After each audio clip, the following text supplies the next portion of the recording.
சகட்டு மேனிக்கு தாக்கும் ஈரான். இஸ்ரேலுக்காக வளைகுடா நாடுகளை அமெரிக்கா கைவிட்டுவிட்டது. சவுதி அதிகாரி பகீர். அமெரிக்கா தனது வளைகுடா நட்பு நாடுகளை கைவிட்டு விட்டதாக சவுதி அதிகாரி ஒருவர் குற்றம் சாட்டியுள்ளார். இஸ்ரேலின் பாதுகாப்பிற்காக அமெரிக்கா தனது பாதுகாப்பு வளங்களை திசை திருப்பியதால் பல அமெரிக்க இராணுவ தளங்களை கொண்ட வளைகுடா நாடுகள் ஈரானிய ஏவுகணைகள் மற்றும் ட்ரோன்களுக்கு இலக்காகும் அபாயத்தில் உள்ளதாக அவர் கூறியுள்ளார். அமெரிக்கா மற்றும் இஸ்ரேல் இணைந்து ஈரான் மீது தாக்குதல் நடத்திய நிலையில் பதிலுக்கு ஈரானும் தீவிர தாக்குதலை முன்னெடுத்துள்ளது.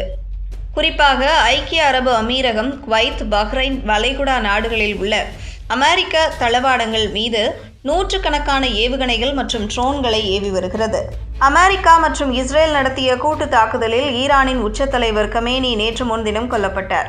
இதனால் கடும் கோபமடைந்த ஈரான் அதிபர் மசூத் பெசஸ்கியான் கமேனியை படுகொலை செய்தது முஸ்லிம்களுக்கு எதிரான வெளிப்படையான போர். இதற்கு அமெரிக்காவுக்கும் இஸ்ரேலுக்கும் உரிய பதிலடி தராமல் ஓய மாட்டோம். இந்த குற்றத்தை செய்தோர் வருந்தும் அளவிற்கு பதிலடி தருவோம்.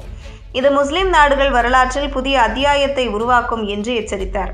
இதையடுத்து இஸ்ரேலை மட்டுமல்லாது அமெரிக்க படைகளை கொண்டிருக்கும் ஐக்கிய அரபு Emirates, Bahrain, Qatar, Kuwait, Saudi Arabia போன்ற வளைகுடா அரபு நாடுகளையும் நோக்கி நூற்றுக்கணக்கான ஏவுகணைகள் மற்றும் ட்ரோன்களை அது ஏவியது.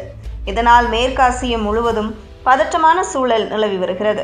குறிப்பாக ஐக்கிய அரபு எமிரேட்ஸின் துபாய் மீது ஏவுகணை வீசி ஈரான் தாக்கியது. அங்குள்ள உலகின் மிக உயர்ந்த கட்டடமான பூர்ஜ் கலிபா அருகே ஏவுகணை வீசியது. இதையடுத்து பாதுகாப்பு காரணங்களுக்காக துபாயில் உள்ள சர்வதேச விமான நிலையங்கள் மூடப்பட்டுள்ளன. ஐக்கிய அரபு எமிரேட்ஸ் மட்டும் 165க்கும் மேற்பட்ட பாலிஸ்டிக் குரூஸ் ஏவுகணைகள் மற்றும் நூற்றுக்கணக்கான ட்ரோன்களை எதிர்கொண்டதாக கூறியுள்ளது. விமான நிலையங்கள், ஹோட்டல்கள், துறைமுகங்கள் உள்ளிட்ட பொதுமக்கள் உள்கட்டமைப்பு பல இடங்களில் தாக்கப்பட்டுள்ளன. இதனால் வளைகுடா நாடுகள் என்றாலே பாதுகாப்பான புகலிடங்கள் என்ற நீண்டகால கருத்து தற்போது ஈரான் தாக்குதலால் தகர்ந்துவிட்டது.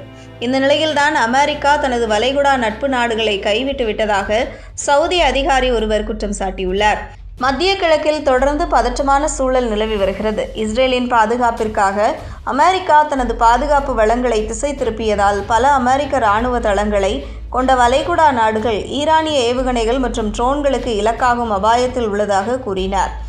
உலகம் முழுவதும் அமெரிக்க தளங்களையும் பொதுமக்கள் மையங்களையும் குறிவைத்து ஈரானிய பாலிஸ்டிக் ஏவுகணைகள் மற்றும் ட்ரோன்கள் தாக்குதல் நடத்தின. ஈரானின் இச்செயல்களை இறையாண்மை மீறல்கள் என வளைகுடா நாடுகள் வன்மையாக கண்டித்துள்ளன. பாதிக்கப்பட்ட சகோதர நாடுகளுக்கு சவுதி அரேபியா முழு ஒருமைப்பாட்டை தெரிவித்ததோடு கொடுமையான விளைவுகள் ஏற்படும் என எச்சரிக்கையும் வெளியிட்டுள்ளன. ஐக்கிய அரபு எமிரேட்ஸ், கத்தார், ஜோர்தான் போன்ற நாடுகளும் இதே போன்ற அறிக்கைகளை வெளியிட்டன. தேவைப்பட்டால் பதிலடியும் கொடுக்க தயாராக இருப்பதாக அந்நாடுகள் தெரிவித்துள்ளன.